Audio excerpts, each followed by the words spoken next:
The UN reports that the rapid and uninterrupted expansion of the conflict, particularly in South Kivu, continues to inflict a heavy toll on the civilian population. Et à la cessation des offensives. The M23, supported by the Rwandan army, has continued to make progress in the provinces of North Kivu and South Kivu. This advance has had devastating consequences, leading to the loss of many human lives during the taking of Goma.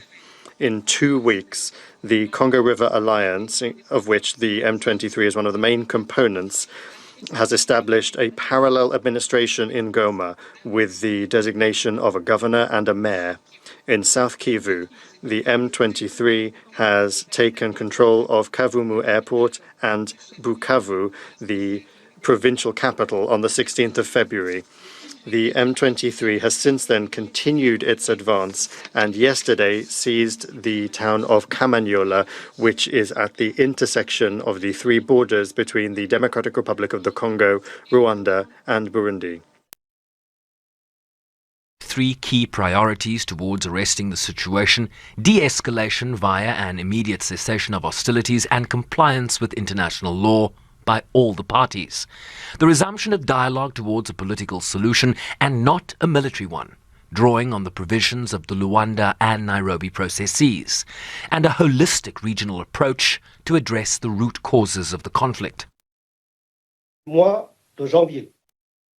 January, we witnessed history repeating itself worryingly when M23, supported by the Rwandan Defense Forces, once again stormed the city of Goma. Today, after only 3 weeks, M23 now controls Bukavu, and if our information is correct, they continue to advance towards other strategic areas in North and South Kivu. At this stage, we are not aware of the intricacies of the M23 agenda and do not really know the intention of their backers. Neither do we know how far they will go or why. While MONUSCO also reports severe restrictions on its movement by M23. Depuis la prise de Goma.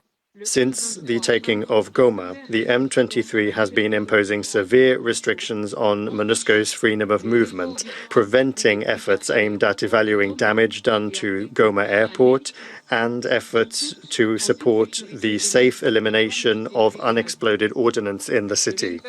The M23 has also prevented MONUSCO from resupplying with water and other vital goods the troops of the Southern African Development Community mission in the Democratic Republic of the Congo, SAMI DRC. What's more, the M23 is in control of all roads entering and leaving the area under its control. That poses serious challenges to the civilian and uniformed personnel of MONUSCO for rotations which are essential for the implementation of its mandate. As the region's most vulnerable groups again pay the highest price of the continued instability, amid continued reports of violations and the looting of humanitarian facilities in the region. The M23's offensive in North Kivu and South Kivu has increased the vulnerability of girls and women to conflict-related sexual violence, mass displacement, the influx of combatants and prisoners, and the proliferation of weapons have considerably exacerbated the risk. At the same time, logistical and security constraints continue to hamper the United Nations' ability to verify reported cases. Is considering a draft resolution on the crisis. The draft could change, but threatens sanctions against the leadership of the M23 and those providing external support to the group, including those violating the existing sanctions regime and arms embargo. It remains unclear when the Council will table the vote as negotiations continue. Sherman Briceby's SABC News, New York.